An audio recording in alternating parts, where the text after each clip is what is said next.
ଗପ ମୋ ଲମ୍ବା ହାତ। ମୋ ମନ ସବୁବେଳେ ଅନିୟନ୍ତ୍ରିତ। ଏକଥା ଅଲଗା କି ଆମେ ଚିନ୍ତା କରୁ ଯାହା ତାହା ହୁଏନି, କିମ୍ବା ବିବେକ ଦୃଷ୍ଟିରୁ କେବଳ ଆମ ମନର ହୋଇଥିଲେ ତାକୁ ଆମେ ଚରିତାର୍ଥ କରନ୍ତିନି।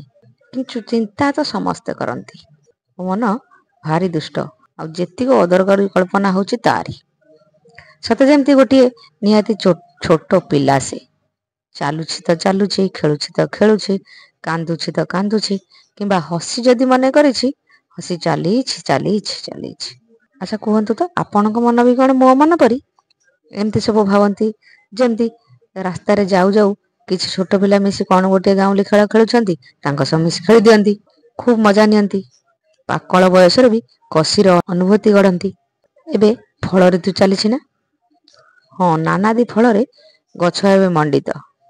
ମୁଁ ନା ସବୁ ଦେଶୀ ଆଉ ଋତୁକାଳୀନ ଫଳ ଖାଇବାକୁ ଭାରି ପସନ୍ଦ କରେ। ଏବେ ସବୁ ଫଳ ସହ ଖଜୁରୀର ବି ଦିନ। ଖଜୁରୀ ପାରିବା କିନ୍ତୁ ଭାରି କଷ୍ଟ।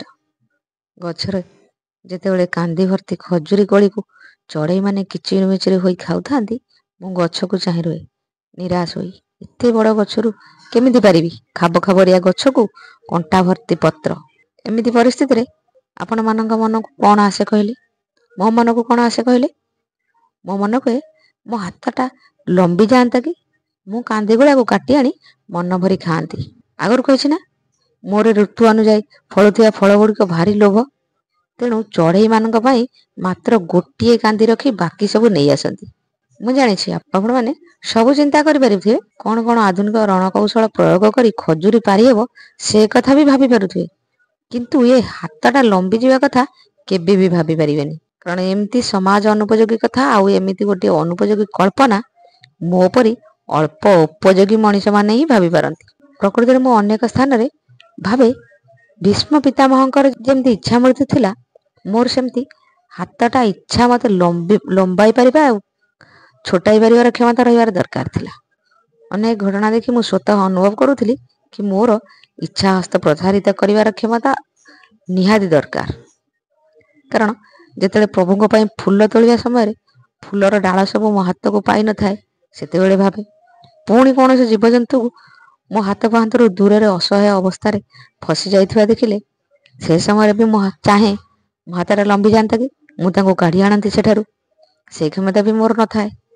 ପୋଖରୀରେ ପଦ୍ମ ଫୁଲ ଫୁଟିଥିବା ସମୟରେ ତାକୁ ତୋଳିବା ମୋ ଦ୍ୱାରା ଯେତେବେଳେ ସମ୍ଭବ ହୋଇନଥାଏ, ସେତେବେଳେ ବି ଭାବେ ମୋ ହାତ ଲମ୍ବା ହେବା ଦରକାର ଥିଲା।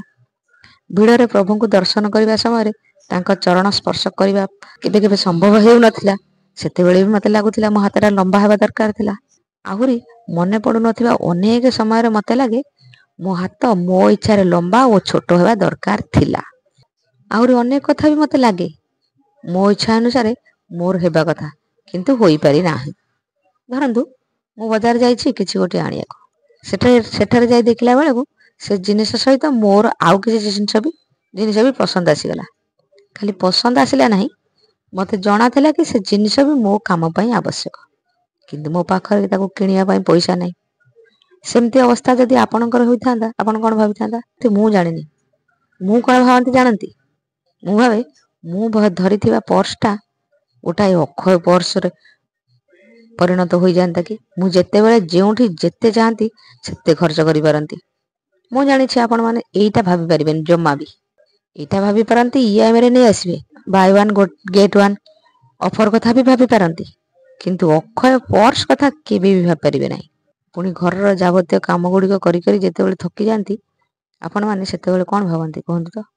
ହୁଏତ ଭାବୁଥିବେ ବହୁତ ହୋଇଗଲା, ଆଉ କରିହେବନି, ଏତେ କାମ, ଘର ଛାଡ଼ି କୁଆଡ଼େ ପଳେଇଯିବି, ମୁଁ ଆଉ ଏତେ କରିପାରିବିନି। ବା ଏଇଟା ବି ଭାବି ପାରନ୍ତି କି କାମବାଲି କିମ୍ବା କାମବାଲା ଗୋଟିଏ ରଖିଦେବି, ଆଉ ଏତେ କାମ କରିହେବନି।